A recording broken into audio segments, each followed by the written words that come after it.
mind of a sixth-grade Catholic schoolboy is intoxicated by a dangerous highball of testosterone and sexual repression. You can bet on chimps to score higher for social intelligence. Entrusted to a group of long-suffering German nuns, I was such a boy in the 1980s. The nuns were mostly warm-hearted despite being the kind of uptight you can only get from wearing a medieval penguin suit in the age of death metal. The good sisters spent 10 years trying to tame me, but their attempts became futile once my male classmates and I turned 12 and hormones hijacked what remained of our carefully curated Vatican II social consciousness. The devolution toward our lizard brains was swift. Dick joke, fart joke, dick joke, shoot BB guns, light stuff on fire, slobber on dirty magazines, play tackle football with no protective gear, repeat cycle. In between teaching ourselves how to throw knives and make explosives from common household items, my peers and I became obsessed with seeing how far we could pee. Yes, boys are fascinated with urination from the time they learn to aim and shoot, but I'm talking about next level weird.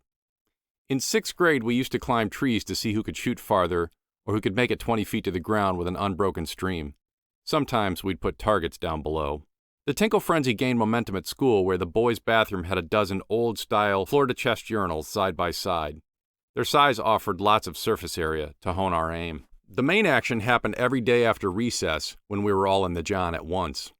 There's nothing like the sight of several 11-year-old boys lined up and waiting for someone to say, "Go!" so they can squirt in tandem. We'd slowly back up, and whoever got the farthest from the potty without breaking his stream was the winner. Budding sophisticates that we were, we called our game long shots.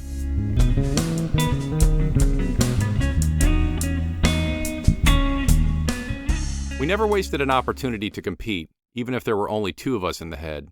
We'd even take long shots when we were alone and, of course, dutifully report the results to our peers. "Man," we'd gleefully say, "I just shot an 8-footer."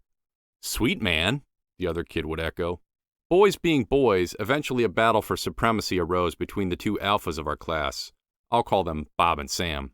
They had a long-time friendly rivalry that, naturally, carried over to the lavatory. On the wall opposite from the urinals were toilet stalls.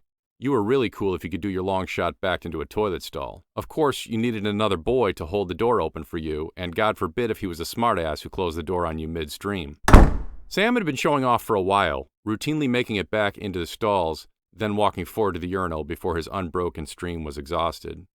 So Bob hatched a plot to become the undisputed whiz king. One morning, Bob swilled enough water to put him at risk for a seizure and kidney damage. Slurp, slurp, slurp. All morning. After recess, Bob went into a toilet stall and jimmied himself onto a toilet with his back against the wall opposite the urinals, so it was physically impossible to back up anymore. With another classmate holding the door for Bob, we stood breathlessly and watched the empty stall door as a mighty stream rocketed forth. Shot high in a rainbow arch, the clear, gushing stream actually hit the wall about 7 feet high, a good 3 feet above the top of the urinal. Seconds later, after a downward aim adjustment, Bob emerged from the stall, shimmying forward with great concentration until at last he was right in front of the urinal, just as his stream ended. Applauding seemed too homoerotic for our fragile minds, so we howled with laughter instead. The record was set, and Bob was a legend. Sweet man. Now middle age, I don't credit myself or my fellow males with a lot more sophistication.